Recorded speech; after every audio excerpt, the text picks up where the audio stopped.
A paz do Senhor, glória a Deus. Diácono Hugo Garcia de volta ao canal Verdade Original, trazendo o estudo PEC, Isaías, o profeta messiânico, primeiro trimestre de 2025. Eita, que glória! Sentiram minha falta, né?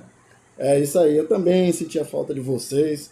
Eu amo esse projeto aqui de trazer o ensinamento da palavra do Senhor para que a gente aprenda juntos aqui a palavra de Deus. Segunda coisa, se você está aqui no meu vídeo pela primeira vez, ainda não é inscrito, se inscreva no meu canal, dê seu joinha aí e também ative o sininho e coloque na opção todas para que o YouTube te notifique de todo o trabalho que eu postar aqui. Glória a Deus. Não esqueça de compartilhar, certo? Então eu agradeço muito pela sua vida, que está sempre aqui me ajudando, sempre aqui acompanhando o canal e que tem confiado aqui no meu chamado. Eu sou muito grato a você de coração. Não sabe quanto isso me deixa feliz. Eu ando feliz demais. Terceiro ponto, não esquecendo, o livrinho PDF, tá?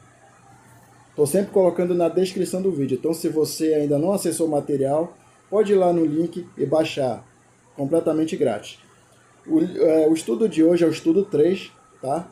E a gente vai aprofundar mais agora as profecias de Isaías. Então, passamos o estudo 1, estudo 2, introduzindo Isaías. E agora, de fato, nós vamos aprofundar o livro de Isaías. E saber que tem muita gama de informação aqui boa. Realmente iremos aprofundar a parte de profecias aqui, certo? Então, me acompanha. Vamos lá, sem mais delongas. Temos muito assunto para tratar. Bora!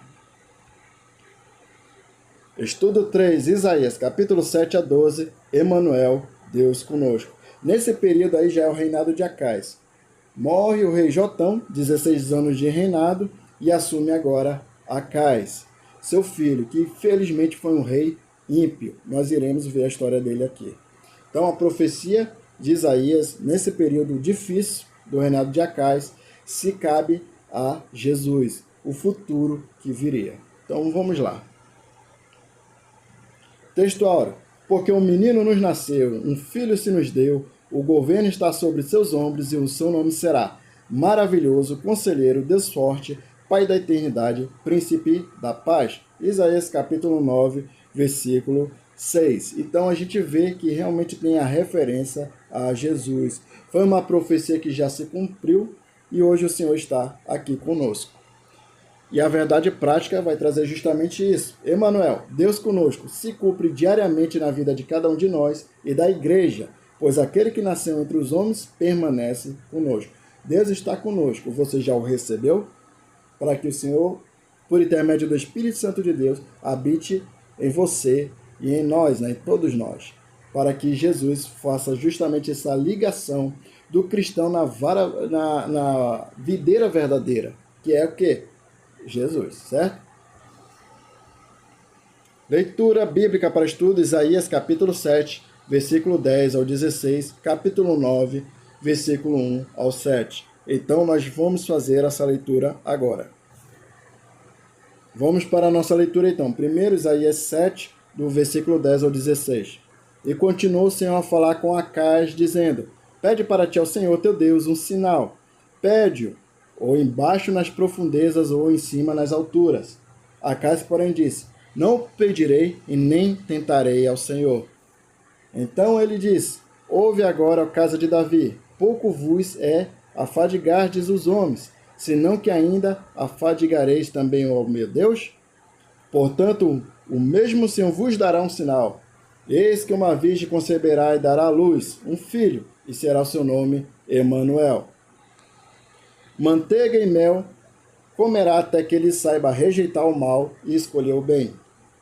Na verdade, antes que este menino saiba rejeitar o mal e escolher o bem, a terra de que enfadas será desamparada dos seus dois reis. Agora nós vamos para capítulo 9, do versículo 1 ao 7.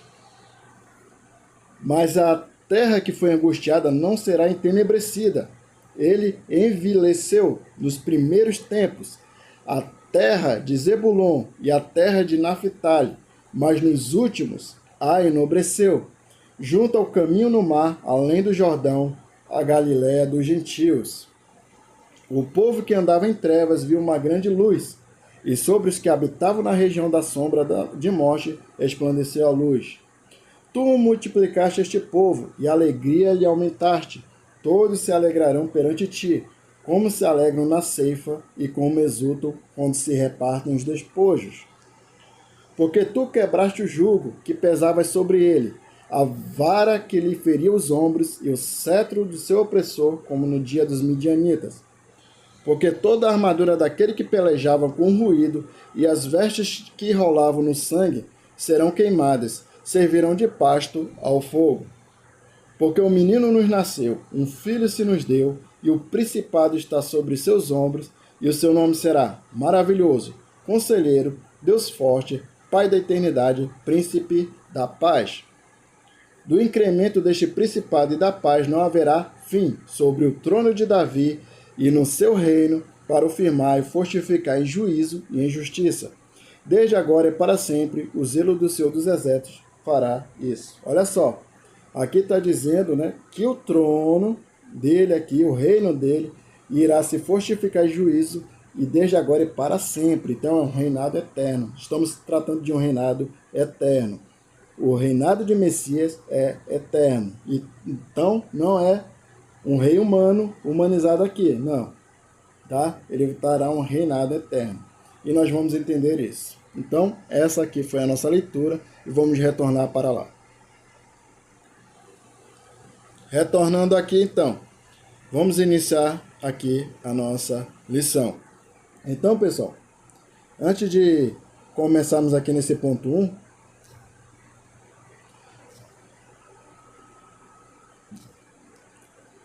vamos falar um pouquinho sobre o reinado de Acais. Nós precisamos entender o momento que Isaías estava vivendo ali, o que o povo estava vivendo. Então, o que aconteceu? O reino do norte, que é o Israel, ele fez uma aliança com os sírios. Sim, ele fez uma aliança com a Síria para invadir Judá, Jerusalém. Então, Peca, que era o filho do rei ali, do reino do norte, Israel, fez essa aliança com o rei sírio. E neste exato momento, eles começaram a tramar e foram invadir ali Judá. Eles tentaram colocar uma pessoa de própria confiança. Então, aqui no 2 Reis, capítulo 16, vai falar sobre a questão do reinado de Acais. E no capítulo 16, versículo 5, vai dizer aqui, ó. Então Rezim, rei da Síria, e Peca, filho de Remalias, rei de Israel, subiram a Jerusalém para guerrear e cercar Acais, mas não puderam vencer. Se você for ver nos capítulos que é referente a essa lição, de 7 até o 12, você vai perceber que quem não permitiu isso foi o próprio Deus. O próprio Deus ele não permitiu que a Síria invadisse ali Jerusalém, invadisse Judá. Então bateu-se um desespero no rei Acais e no povo ali também. Ele entrou em desespero. Então o profeta Isaías começou a dirigir algumas coisas, algumas orientações a Acais e dizer mesmo assim, olha, pede um sinal de Deus. Se dobra diante dele. Ora, escuta a sua voz. Aí o que Acais vai dizer? Não vou pedir, não vou fazer isso e nem vou atentar a Deus.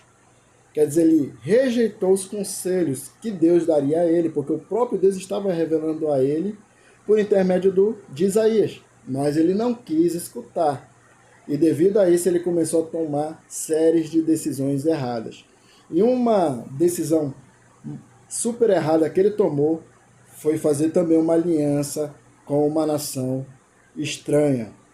Assim como o reino do norte errou ao fazer com os sírios, Judá também, por intermédio de Acais, vai fazer com os assírios agora. Então é algo muito sério isso que aconteceu. Então ele foi diretamente lá. Isso está tudo registrado aqui em 2 Reis 16. Crônica também traz isso. Mas aqui em 2 Reis 16 está resumidamente legal e bem assim, de uma forma que a gente possa entender. E ele vai começar a fazer uma aliança com a Síria, como diz aqui. Versículo 7. de capítulo 16, 2 Reis. Então Acais enviou embaixadores a Tiglat-Pileser, rei da Síria, dizendo: Eu sou teu servo, teu filho, sobe e me defenda nas mãos do rei da Síria e das mãos do rei de Israel, que se levantaram contra mim. Então ele já começa a fazer uma aliança. Ele começou a enviar os embaixadores para lá para conversar com o rei, e Acais ele faz uma coisa horrível. Ele vai lá no templo do Senhor, pega os tesouros, os ouros que tem ali, e presenteia este rei da Síria. E assim o rei assírio faz conforme o pedido de Acais. Então aí já começa mal, a blasfêmia, né? Começa mal. E neste modo que ele começa a conversar com o rei assírio vai em favor ali de Judá. Começa a realmente invadir ali Damasco, era da Síria e tal. Começa a dominar e se aproximar mais do reino do norte, que é Judá. E assim a gente já vê aí praticamente uma preparação, né, para a invasão dos assírios ao reino do norte. Então era um tramando contra o outro. Reino dividido não prospera e só traz desavenças. A gente tem que entender isso. Até no meio da igreja, se tem reino dividido, vai trazer desavenças e vai se tornar uma igreja infrutífera. Precisamos entender isso. Então, Isaías estava vivendo este momento ali do reinado de Acais.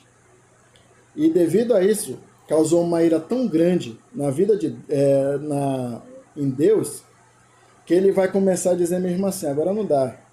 E começou a trazer umas profecias a Isaías, falando que viria aí um rei justo, que seria justo com todas as nações de uma forma única, e que a justiça prevaleceria de uma forma que não seria mais quebrada. Os órfãos não seriam abandonados, nem os pobres, tudo ficaria de uma forma justa. E é o que a gente vai entender dentro dessa lição, ok? Então, já introduzimos aqui, então, nós vamos começar aqui a lição Emanuel. Primeiro ponto é o Emanuel. Então aqui já vai dizer que a virgem conceberá, certo? A virgem conceberá. Então, pensa comigo, nesse exato momento que Isaías ele recebe essa profecia, naquela época, ele achava que era justamente para aquele momento ali. Ele achava que seria naquele momento que ele estava vivendo. A virgem conceberá. Então, pensa comigo. Como é que pode uma mulher virgem gerar uma criança sem por intermédio de relação sexual? Estão entendendo onde é que eu quero chegar? É humanamente possível. Então, para um profeta naquela época, era difícil encaixar isso em certas... Porque Deus ele não revelava tudo aos detalhes. Os profetas eles só passavam a mensagem que Deus entregava para eles, mas Deus ele não falava tudo. Então, nesse período aí que Isaías recebeu isso aí, foi difícil para ele assimilar. Para ele assimilar o tempo que iria se cumprir. A gente vê que o livro de Isaías, se nós formos olhar aqui, o livro de Isaías, nesse período aqui, eu vou puxar aqui o capítulo 1, está falando de 760 anos antes de Cristo. Olha só, 700 anos antes, para poder cumprir esta promessa aí, essa profecia que ele estava recebendo. Então, uma distância muito grande, para quem pensava que era naquele exato momento ali, porque Judá estava um caos, Israel estava um caos e precisava de justiça. E a gente podia ver que os governos, eles vinham... eu vou dar um exemplo. Uzias e Jotão tentaram fazer o que era reto ao Senhor. Apesar da idolatria estar ali, por intermédio de algumas pessoas, né, que deixaram a idolatria entrar, mas no reinado deles, eles tentaram obedecer a palavra de Deus e tentavam fazer o que era certo. Então, houve prosperidade financeira, houve uma prosperidade ali, certamente assim, na parte social. E no momento que Uzias e Jotão partiram para a glória do Senhor, assim creio, porque eles tentaram fazer o que era certo, veio já um governo injusto que é de Acais. Então, Tenta vir um que é justo e tenta vir um injusto. Aí desconstrói tudo aquilo que a justiça fazia.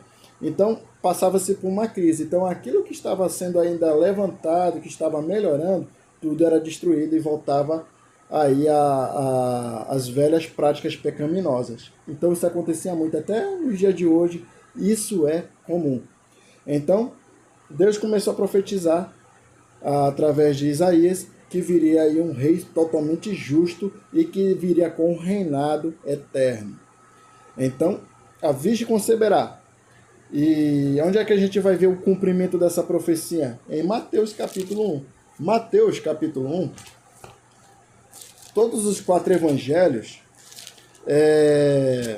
têm suas peculiaridades, né? Podemos assim, é peculiar, cada um tem o seu modo de trabalhar. Mateus, ele é muito interessante porque ele vai trazer o quê?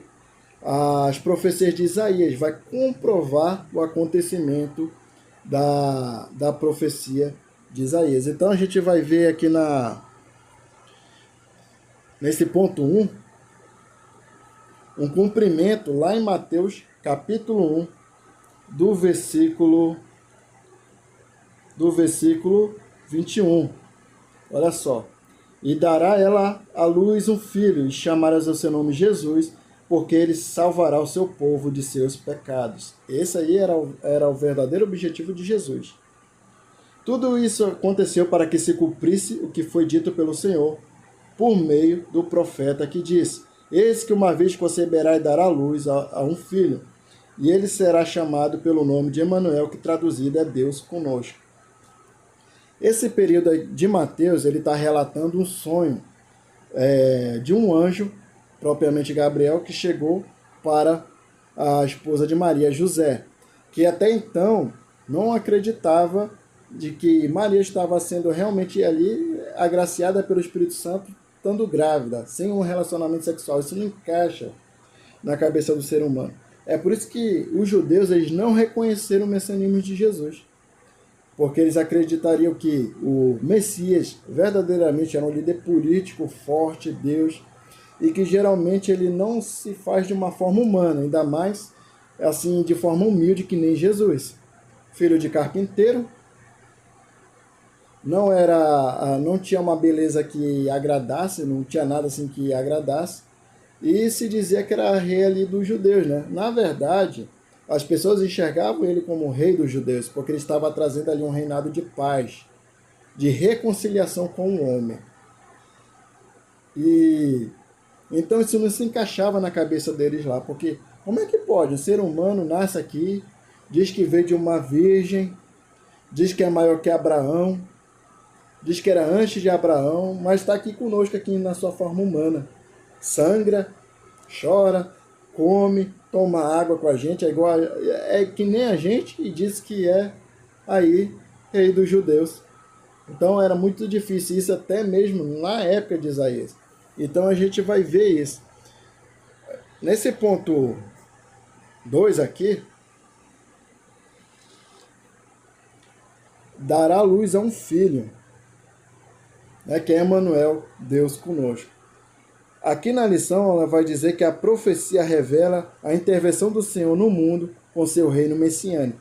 De imediato, como parte do sentido profético, nasce o filho de Acais. Ultrapassando o sentido imediato, é anunciado o nascimento de Jesus, o Cristo, narrado nos evangelhos. Nessa época de Isaías, é aquilo, vamos tentar entender o profeta. O profeta ele achava que era para aqueles dias. O reino de Judá, tanto de Israel, estava um caos. E Deus ele começa a revelar a Isaías que viria um rei justo. Então o que ele imaginava? Que alguém, um rei justo, nesse exato momento ali que eles estavam vivendo, iria nascer e faria um reinado completamente justo. Aplicaria de verdade os princípios de Deus sobre a vida da humanidade. Certo? Então, pega a visão. Nesse exato momento também nasce Ezequias, filho de Acais, que será o próximo rei de Judá. E se a gente for ver lá em Reis, propriamente Reis 18, do 1 ao 5, a gente vai conhecer o reinado de Ezequias ainda em outra lição.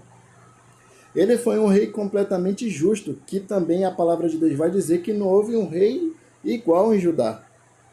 Fez justiça, ele destruiu os holocaustos, fez muita coisa. Você sabia que o rei Acaz, depois dessa aliança, depois que os assírios fizeram o que fizeram, Acaz ele levantou altares pagãos dos deuses dos assírios. E o próprio rei assírio fez sacrifícios ali mesmo na parte do templo do Senhor. Até o sacerdote fez tudo conforme Acaz pediu. Então estava um paganismo, estava uma idolatria, por isso o Senhor se acendeu na sua ira. Porque Acaz rejeitou os conselhos de Deus, não quis saber o conselho de Deus, mas deu ali crédito a um Deus pagão. Um Deus que é de pau, que não escuta, que não vê, que não fala, que não tem poder, que se equipara de Deus, não tem. E Deus ele se acende na sua ira, porque Deus ele não divide a sua glória com ninguém. Então nessa época eles achavam isso, mas não era. Isso era algo que ia acontecer lá no futuro. No futuro, já no reinado já de Roma, né? Reinado romano. E a gente vai ver também que ele é Emanuel. É Emanuel, tá, gente? Tá faltando um L aqui no final. Que significa ali Deus conosco. O nome fala sobre uma proximidade de Deus com o ser humano, com o homem. Então o homem estava completamente afastado de Deus, só pensava em si mesmo, estava numa crise espiritual, econômica, uma série de coisas que acabaram sendo cegados, né? E não conseguiam enxergar a Escritura e entender de fato quem era o Messias. E a gente vai ver isso, que Emanuel ele vem para se reconciliar com o homem. Mesmo nós não merecemos, ele enviou seu Filho amado para se reconciliar com o homem, sendo Deus conosco, e ele é Deus conosco até hoje. Glória a Deus, meus irmãos. Vamos para o ponto 2. Uma pequena pausinha para tomar uma água.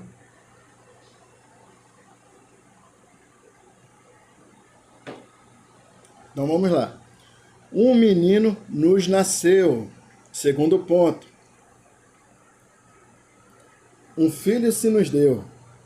Aqui vai dizer que a primeira parte de Isaías 9, 6 enfatiza o aspecto humano de Messias, que afirmar que um menino nos nasceu. Indica que o governante profetizado seria também um ser humano nascido de mulher e não um ser celestial que simplesmente desceria do céu. Então a primeira vinda do Messias seria em forma humana, humanizada, carne. Ele se esvaziou da sua glória e veio cumprir o seu chamado. É isso que as pessoas confundem muito, principalmente os judeus ali. Achando que vai vir ali um rei celestial e tal. Ele vai vir, mas nesse exato momento agora. Mas o Messias, a sua primeira vinda, ele já veio.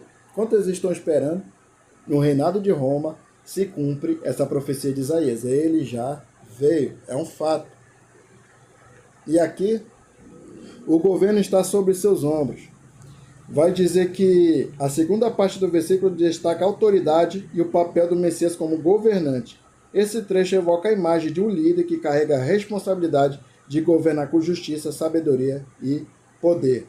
A expressão sobre seus ombros também transmite a ideia de um fardo que ele carrega, simbolizando o peso da responsabilidade e da autoridade, algo que ele conduz de maneira soberana e eficaz. Então ele vem da tribo de Davi, né? Ele é a raiz de Jessé, a gente vai ver mais para frente. Veio da realeza, chegou humilde, pobre, filho de carpinteiro, trabalhou com carpintaria e está trazendo essa responsabilidade de um governo sobre os ombros dele. Só que primeiro ele precisava fazer que a humanidade enxergasse que o verdadeiro aprisionamento não era através dos governos, que eles eram subjugados, que eles eram escravizados, que eles eram explorados. Não. Estava dentro do coração, dentro da alma, dentro da mente. Eles estavam presos ao pecado.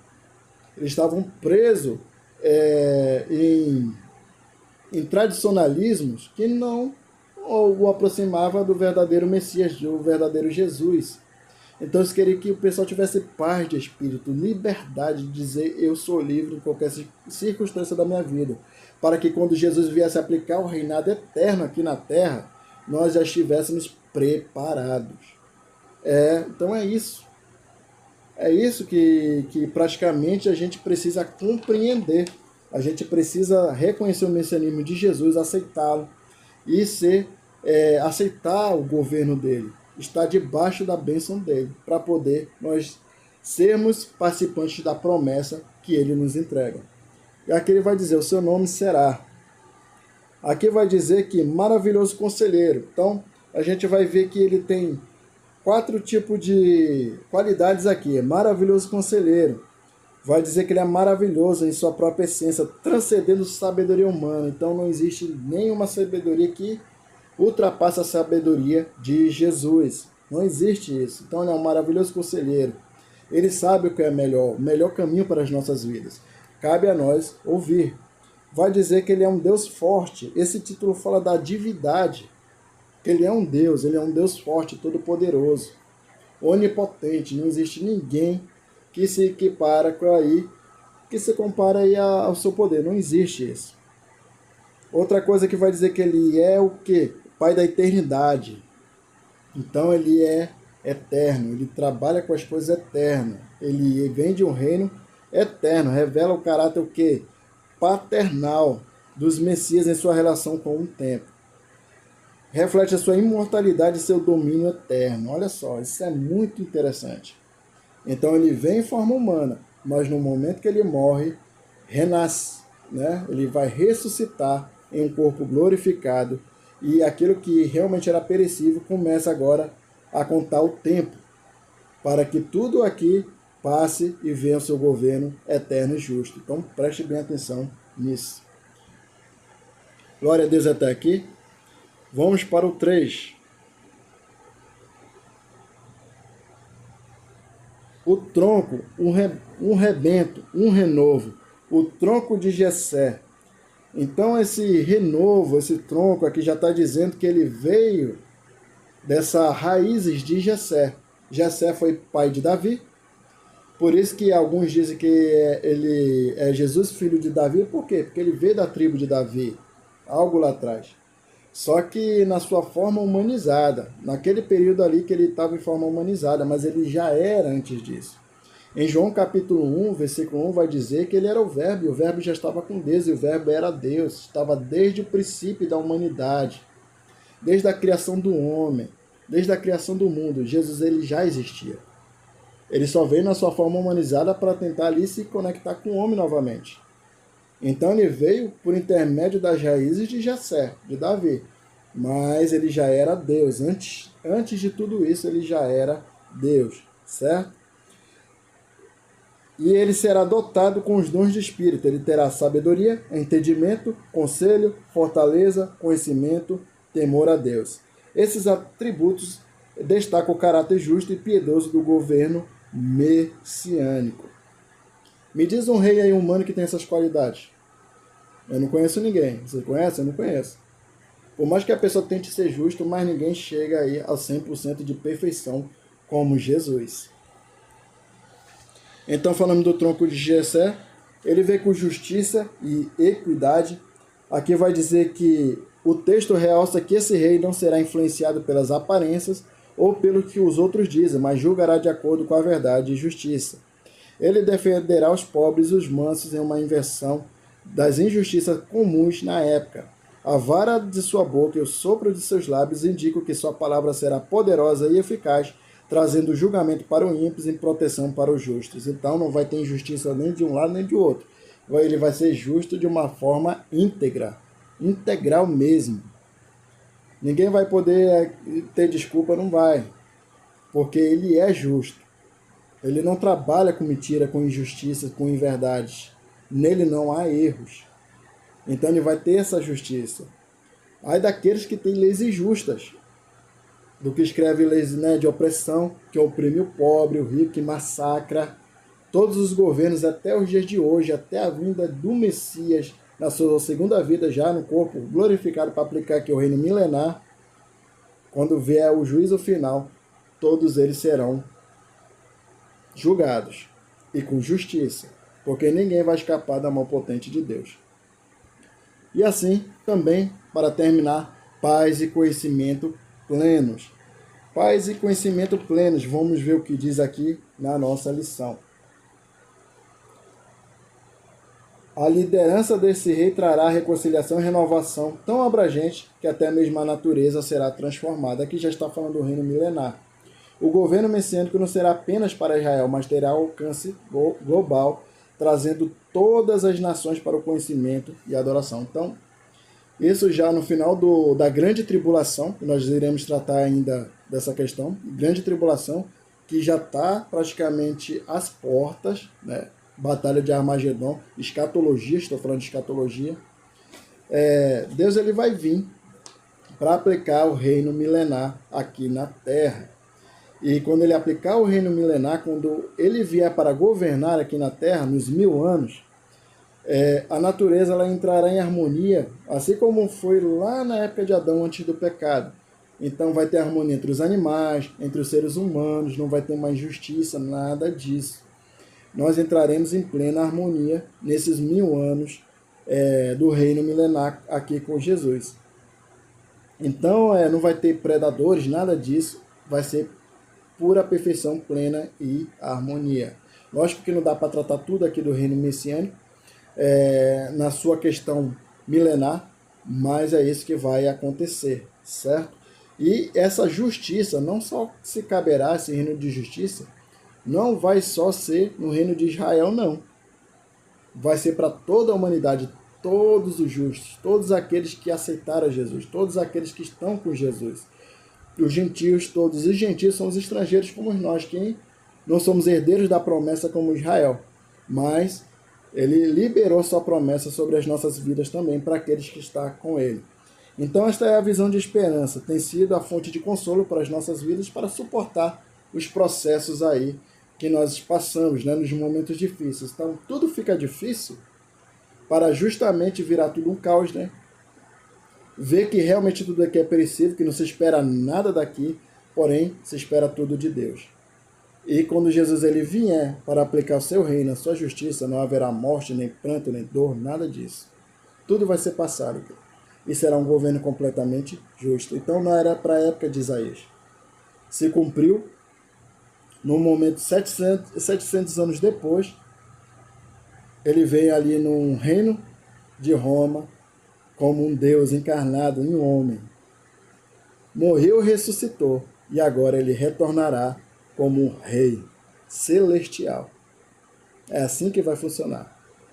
Então, é isso que a nossa lição de hoje quis nos trazer em relação às profecias de Isaías. A gente deu agora uma bela aprofundada.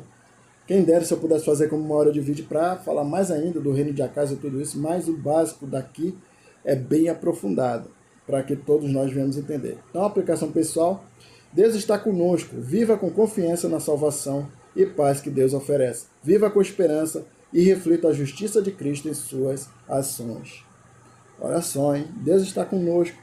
Então, é momento de nós refletirmos e fazermos o que é a vontade dele, e a sua justiça, a sua palavra, aplicar a palavra de Deus em nossas vidas. E fazer justamente o que é justo, procurar o caráter e as qualidades de Cristo em nossas vidas. Porque é isso que nos liberta e nos dará a salvação. O verdadeiro evangelho vem por intermédio de Jesus. Vamos imitar os passos de Jesus, se tornar mais íntimos de Jesus. Porque ele está voltando. Em breve a trombeta soará, o arrebatamento acontecerá, a grande tribulação virá o reino milenar e também virá o juízo final. Que Deus vos abençoe em nome de Jesus. Eu quero fazer uma oração.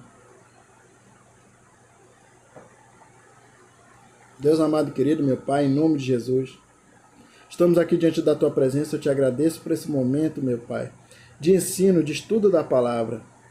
Em nome de Jesus, que o Senhor venha abençoar, meu Pai, cada um que está escutando, cada um que está aprendendo juntamente comigo. Ser com eles, com a família deles, meu Pai. Abre o nosso entendimento para que a gente continue aprendendo mais de Ti. Porque sabemos que nada aqui é 100%, meu Pai. Mas continuamos nos esforçando a aprender mais de Ti. Fique conosco. Eu agradeço muito pela vida dos meus seguidores, de todos aqueles que estão aqui. Pai, abençoa. Vai de encontro às necessidades de cada um. No nome de Jesus, meu Pai, abençoa este canal. Obrigado por tudo, meu Pai. Amém. Então é isso, pessoal. Espero vocês também no Estudo 4, tá? Sempre me acompanhem em nome de Jesus e que Deus vos abençoe. Tchau, tchau!